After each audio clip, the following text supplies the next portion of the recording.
Hello नमस्कार दोस्तों, स्वागत है आप सबों का थिंक सेगमेंट के इस यूट्यूब चैनल में। दोस्तों, इसके पिछले वीडियो में मैंने आपको बताया था कि एनडीए की तैयारी अंतिम 30 दिन में कैसे करना है। दोस्तों, आज की इस वीडियो में मैं आपको बताऊंगा कि अंतिम के 30 दिन में अगर आपने पूरी स्टडी कर ली है तो उसको रिवीजन कैसे करना है, किस प्रकार से आपको रिवाइज करना है। ठीक है, तो चलिए हम इस वीडियो को देखते हैं।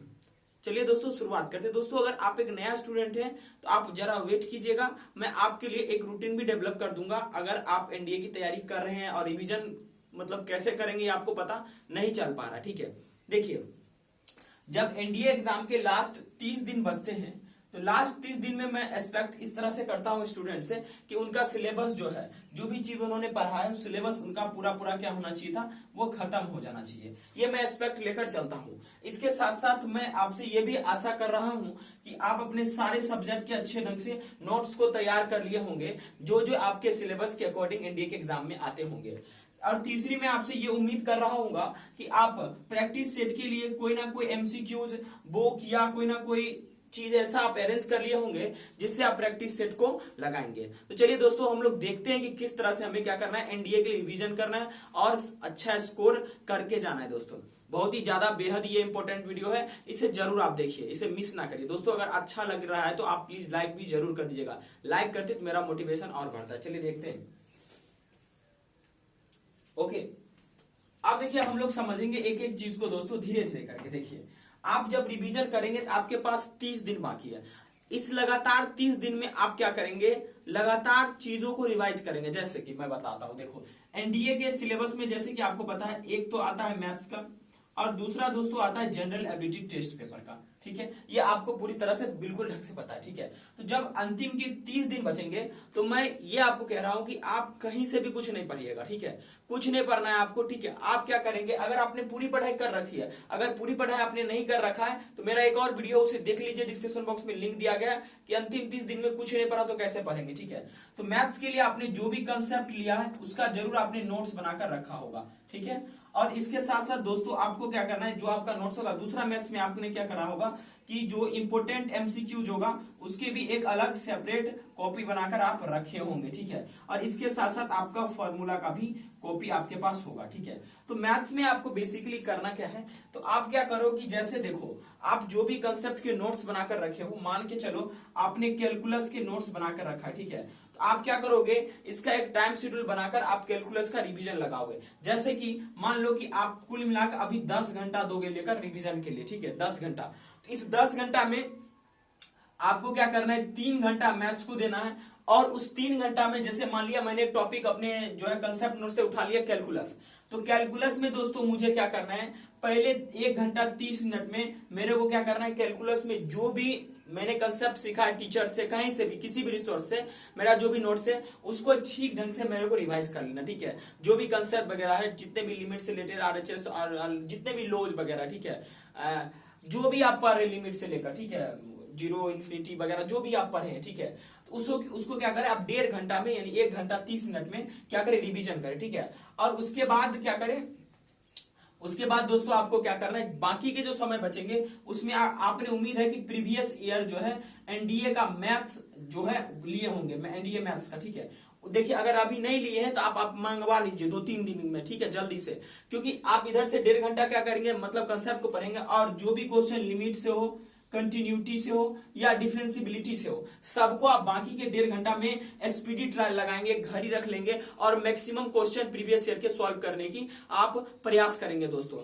जी हाँ दोस्तों, सबसे पहले आपको मैं फिर बता देता हूं, आपको क्या करना है, जो भी टॉपिक आपने पढ़ा उसे आपको क्या करना है, 1.5 घंटा के अंदर में मतलब रिवीजन कंसेप्ट के साथ करना है। ठीक है, अगर कुछ मिस कर रहा है तो आप उसे पूरा भी कर सकते हैं। ठीक है, और प्रीवियस ईयर जो भी उससे रिलेटेड चीजें आई है उसे भी कंप्लीट कर लेना है। ठीक है दोस्तों, अब प्रीवियस ईयर में भी आपको क्या करना है, 1-2 चीज पर ध्यान देना है कि मोस्ट रिपीटेड प्रीवियस ईयर कौन है, उसको भी आपको क्या करना है कि स्टार लगाकर रख लेना है। स्टार आप लगा लोगे कि this is most repeated question, तो ताकि आपको ध्यान रहेगा कि क्या आ रहा है। फिर इसके साथ साथ प्रीवियस ईयर में आपको बार बार एक ही तरह के जो प्रॉब्लम में होंगे, उसमें बहुत सारे ऐसे प्रॉब्लम होंगे जिसमें आपको दिक्कतें आती होंगी, उसे भी आप क्या करेंगे, नोट करके रख लेंगे। ठीक है, ताकि जब आप एग्जाम के क्लॉज पहुंचे तो आपको क्वेश्चन सेग्रीगेट करने में समस्या ना हो। तो दोस्तों ये कुछ था मैथ्स का रिवीजन का कुछ तरीका। ठीक है, और दोस्तों आपको देखिए, और इसके साथ साथ जो आपने ये कर लिया, ठीक है, देखो अब इस 1.5 घंटा के अंदर में बहुत सारे ऐसे टॉपिक है जो जो जिसमें सिर्फ फॉर्मूला पर ही काम चलता है, ठीक है। जैसे एग्जांपल के तौर पर मैं 2D और 3D की बात करूंगा तो उसमें इलिप्स हो गया, पाराबोला, हाइपरबोला हो गया, इस सब का क्या है दोस्तों, फॉर्मूला पर ही चीजें चलती है। तो आप क्या करें, फॉर्मूला जो है आप लिखा है, ठीक है, आप 1.5 घंटा में जो अब अलग टॉपिक पढ़ेंगे जो फॉर्मूलाज वाले टॉपिक है, जैसे 2D हो गया, 3D हो गया, ठीक है, लॉगरिथम हो गया, ये सब श्योर फॉर्मूला पर बेसिक कुछ थोड़ा सा बेसिक आपका सिंप्लीफिकेशन लो लगता है, बाकी ये सब बन जाते थे। इसे जल्दी से आप फॉर्मूला का क्या करेंगे, रिवीजन कर लेंगे और इसके आधार पर ठीक उसी तरह से आप पहले 1.5 घंटा रिवीजन और 1.5 घंटा क्वेश्चन करेंगे, ठीक है। शुरुआती का आपको क्या करना है दोस्तों, 20 दिन आपको ऐसे ही करना है मैथ के लिए, 20 दिन तक, ठीक है। जो भी आपने पढ़ा उसे 20 दिन में पूरा कंप्लीट कर लोगे। हो सकता है कि आपको कंप्लीट करने में 3 घंटा से ज्यादा समय ले, अगर आप 12-15 घंटा पढ़ना चाहते तो पढ़ो, क्योंकि बैच ऐसे ही नहीं मिल जाता, ठीक है। इस बैच को लेने के लिए आपको बहुत मेहनत करना पड़ता है, ठीक है, इसलिए सभी का सिलेक्शन भी नहीं होता, इसलिए आप पूरी जोर मेहनत करें, ठीक है, ताकि आप आगे निकल सके, ठीक है।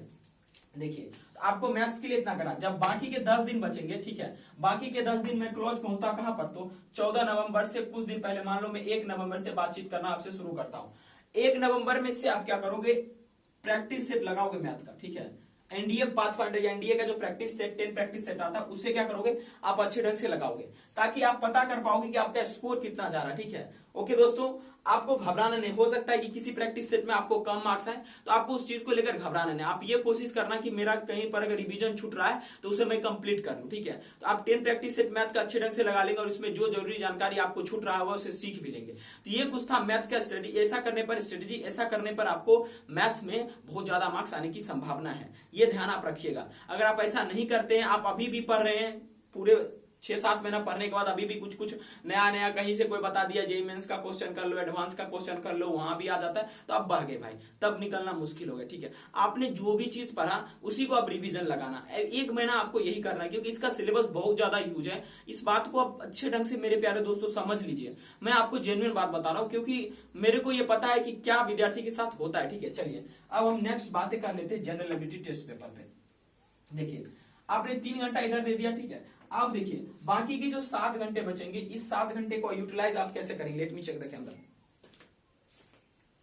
ठीक है, सही चल रहा है। चलो देखो आपको इस 7 घंटे को यूटिलाइज कैसे करना। देखिए दोस्तों, एक्चुअली कारण क्या है कि मैं अकेला वीडियो बनाता हूं, यहाँ पर कोई है नहीं, ग्रामीण क्षेत्र है, तो थोड़ा सा दिक्कत हो जाता है, कैमरा को बार बार चेक करना पड़ता है, ठीक है। देखिए अब इस 7 घंटे में भी आपको क्या करना है, सेग्रीगेट करना है, ठीक है। आपको कितने कितने के रेशियो में, 3, 2 और 2, मतलब 3 2 5 2 7, ठीक है। मतलब 3 घंटा देखिए आप इंग्लिश को देंगे, 2 घंटा आप किसको देंगे, साइंस को, और 2 घंटा और चीजों को, ठीक है। नहीं तो आपका इसको उल्टा भी कर सकते हैं, आपका जो पार्ट स्ट्रॉन्ग है या जो ज्यादा मात्रा में आप पढ़े उसको 3 घंटा दीजिए, ठीक है। जैसे कि गेट में आपको पता है एक इंग्लिश होता है, उसके बाद आप आपका साइंस का सेक्शन होता है, उसके बाद आप आर्ट्स का सेक्शन होता है, उसके बाद करंट अफेयर्स का सेक्शन होता है। आप क्या कीजिए, दिल थाम कर आप रुक जाइए कि आप किस में ज्यादा स्कोर कर सकते हैं। एक होता है ना कि बैट्समैन कहता है कि तुम मतलब हम जो है तुम फुल टॉस कैसा भी गेंद हमको दे दो, हम छक्का मार देंगे, बहुत लंबा छक्का, ठीक है। तो आप इन चारों में से जो टॉपिक्स हैं, जो भी चीजें हैं, इनमें आप कौन से ऐसे आपका एक उपकरण है जो बहुत ज्यादा मजबूत है, तो उस पर आप ज्यादा टाइम दें, ठीक है। लेकिन मैं आपको कहूंगा कि आप इंग्लिश पर ही ज्यादा टाइम दें, क्योंकि इंग्लिश का क्वेश्चन डायनेमिक नहीं रहता है, इसमें फिक्स चीजें होती है, इसमें 50 क्वेश्चन आता है, ठीक है। तो आप क्या करेंगे, आपको शुरुआत में 3 घंटा इस पर देना है। मैं फिर बोल रहा हूं, आपका कोई और चीज अच्छा है तो आप उसमें ये अप्लाई कर सकते हैं। तो आपको क्या करना है कि अब तक आपने इंग्लिश में जो भी चीज पढ़ा है, ठीक है, जो भी चीज आपने अभी तक इंग्लिश में पढ़ा है उस चीज को रिवीजन लगाना है, ठीक है। रिवीजन लगाना है बार बार, ठीक है। रिवीजन लगाते रहेंगे और 3 घंटा मैंने आपको बोला नहीं इधर देने के लिए, तो आप क्या करोगे, पहले जो 1 घंटा 20 मिनट होगा, ठीक है, इसमें प्यारे भाई आप केवल जो आपने पढ़ा उसको रिवाइज करोगे, ठीक है, आप उसे रिवाइज करोगे। अब बाकी के जो टाइम बचेंगे ना, उसमें आप अलग अलग रिसोर्सेज से, चाहे वो सीडीएस के एग्जाम में पूछा गया कुछ भी, इंग्लिश के लिए आप अलग रिसोर्सेज ले सकते हो, कोई दिक्कत नहीं, ठीक है। मैं जो आपको बताता हूँ, इंग्लिश के लिए अलग अलग रिसोर्सेज से आप तैयारी कर सकते हो। नेट पर जाकर फिल इन द ब्लैंक्स का प्रैक्टिस कर सकते हो, इडियम्स एंड फ्रेजेस का नेट पर जाकर प्रैक्टिस कर सकते हो। तो आप बाकी के जो 1.5 घंटा बचेंगे ना, उसमें आप 10 इडियम्स एंड फ्रेजेस करोगे नेट से प्रैक्टिस, और वो भी क्या पिछले साल अलग अलग एग्जाम में पूछे गए, ठीक है। और इसके बाद आप 10 कर लोगे फिल इन द ब्लैंक्स के प्रैक्टिस, ठीक है। 10 आप क्या करोगे, साइनोनिम्स के प्रैक्टिस, 10 एंटोनिम्स के प्रैक्टिस। ये आप इतना करोगे तो आप 30 दिन अभी लगातार करोगे तो आपके पास हो जाएगा 10 10 20 10 30 10 40, यानी 1200 क्वेश्चन का आपके पास स्टॉक हो जाएगा, ठीक है। 1 घंटा में इतना 10 10 20 10 30 40 क्वेश्चन को आराम से किया जा सकता है फिल इन द ब्लैंक्स के। उसके बाद छोटा छोटा उसका एनालिसिस भी देख लेना। आपको क्या करना है, इतना देर में आपको ये काम करना है। अब ऐसा क्यों करना है, तो ये इसलिए आपको करना है ताकि आपके एग्जाम में स्कोर ज्यादा आ सके, ठीक है।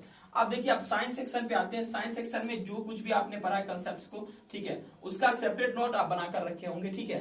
तो उस नोट से आप क्या करो, लगातार रिवीजन लगाओ, ठीक है, लगातार रिवीजन लगाओ। बैल के जैसे रिवीजन नहीं लगाना कि मतलब रट रहे हैं सब्लिमेशन ये नहीं भाई साहब। ये भी पता करने की कोशिश कीजिए सब्लिमेशन क्या डेली लाइफ में एप्लीकेबल है, जैसे कि ड्राई आइस हो गया, कैम्फर हो गया, ठीक है, क्या मतलब ये सॉलिड से लिक्विड में जा सकते या नहीं जा सकते, क्या ये सॉलिड से डायरेक्ट गैस में जाते। छोटी छोटी चीज, जैसे नेल पॉलिश में किस चीज का यूज किया जाता है, आखिर मतलब खून में नेल पॉलिश लगा देते तो बंद क्यों हो जाता है, फिटकरी रगड़ देते तो बंद क्यों हो जाता है, ठीक है। ये छोटी छोटी चीजें आपको समझकर चलना है, ठीक है। तो आपको रिवीजन लगा लेना, ठीक है। रिवीजन करने के बाद आप एमसीक्यूज इसमें जितने कर सकते हो करो, कहीं से भी आपको रिसोर्स मिले, साइंस का जितना एमसीक्यू कर सकते हो करो, और प्रीवियस ईयर पर अच्छा कमांड बनाओ। आप एमसीक्यू जरूर करो अगर आपका कंसेप्ट बहुत अच्छा है। रिवीजन भी आपने अभी कर लिया, ठीक है, या रिवीजन कर रहे हो तो रिवीजन के साथ साथ टाइम बचाकर थोड़ा देर, 1 घंटा 1.5 घंटा, 2-2 का जो रेशियो मैंने लगाया है, आप उसमें क्या करो, देखो रिवीजन करने के लिए 1 से 1.5 घंटा काफी होता है, उससे ज्यादा नहीं होता। अगर आपको 2 घंटा लग रहा है एक ही सब्जेक्ट को रिवीजन करने, मतलब वो रिवीजन नहीं हो, आप उसको फिर से पढ़ रहे हैं, ठीक है। तो एमसीक्यूज वगैरह आप लगाते रहो। साइंस में एमसीक्यूज लगाओगे तो आपका अच्छा हो जाएगा, ठीक है। जैसे देखो बहुत सारे एमसीक्यू के ऐप आते हैं, जैसे केमिस्ट्री के ऐप आते हैं एमसीक्यू करने के लिए, ठीक है, आप उसे अप्लाई कर सकते हो। गेम ही खेल सकते हो, मान लो पढ़ने में मन नहीं लग रहा, कभी फिजिक्स का आते, कभी ट्रैवलिंग हम कर रहे हैं तो फिजिक्स का ऐप आता है, वो एमसीक्यू का वहां से कर सकते हो, ठीक है। बायोलॉजी का आता है, वहां से आप एमसीक्यू कर सकते हो, ठीक है। कहीं पर मान लो किसी के शादी में चले गए, मन नहीं लग रहा है, ऐसे बैठ के मोबाइल चला रहे, ठीक है, तो that time will be utilise in this thing, ठीक है। तो वो टाइम क्या होना चाहिए, इसमें यूटिलाइज आप करो, ठीक है। आप लगातार 2000-1500 का एमसीक्यू स्टॉक आपके पास हो जाएगा तो एग्जाम आराम से क्लियर कर लोगे, क्योंकि आपके पास कंसेप्ट है। और एमसीक्यू आपको क्या देगा, कंसेप्ट में और एनहांसमेंट दे देगा। जो चीजें आपने लगेगा कि भाई साहब यहाँ तो मैंने कंफ्यूज करा रहे, हाँ ये ऐसे होता है, तो एमसीक्यू वो सारा जानकारी देता है, क्योंकि एमसीक्यू इज अ बैटलफील्ड, ठीक है। एमसीक्यू एक क्या बैटलफील्ड है, और आपका कंसेप्ट एक प्रैक्टिस फील्ड है, तो दोनों में काफी अंतर है। बल्लेबाज नेट पे बहुत अच्छा छक्का लगा सकता है, लेकिन जब वो प्रेशर में, जब दर्शकों के बीच खेलने जाता है तो असली परीक्षण उसका वही होता है। तो उसी तरह से आपका एमसीक्यू है, ठीक है। अब देखो आर्ट्स के सेक्शन में आप ज्यादा फोकस, जो आपने पढ़ा है उसमें ज्यादा फोकस आप ज्योग्राफी पर दोगे, ठीक है। और ज्योग्राफी सेक्शंस को आप जो भी नोट्स करा है उससे आप क्या करोगे, कंसेप्ट लोगे। और आप चाहो तो इसके साथ साथ क्या करोगे, जो भी प्रीवियस ईयर का ज्योग्राफी का क्वेश्चन आया उसे कर लोगे, या एमसीक्यूज ज्योग्राफी के लगातार करते जाओगे। लूसेंट का बुक अगर आपके पास होगा लूसेंट से कर सकते हो, या आपके पास 5000 एमसीक्यूज होगा उससे कर सकते हो, या हमारे जो सीरीज आ रहा है अब आएगा, क्योंकि हम लोगों का वाईफाई सेट हो चुका है, ठीक है। तो हम लगातार अब डेली आपके लिए सुबह में सीरीज लाएंगे एमसीक्यू का 5000 एमसीक्यू से। आप उसे भी आधा घंटा देखोगे तो आपका ज्योग्राफी का बहुत सारा सेक्शन क्लियर हो जाएगा, क्योंकि वहां करवाएंगे हम डिटेल एनालिसिस, ठीक है। देखिए करंट इवेंट्स के लिए आप क्या कर सकते हैं, जीके टुडे से आप जो भी आपने पढ़ा उसका रिवीजन लगा सकते हैं। कहेंगे सर जीके टुडे से रिवीजन कैसे होगा, तो जो भी आप तक आपने कंसेप्ट लिया उसका आपके उसके जो कॉपी आपके पास होगा ही होगा।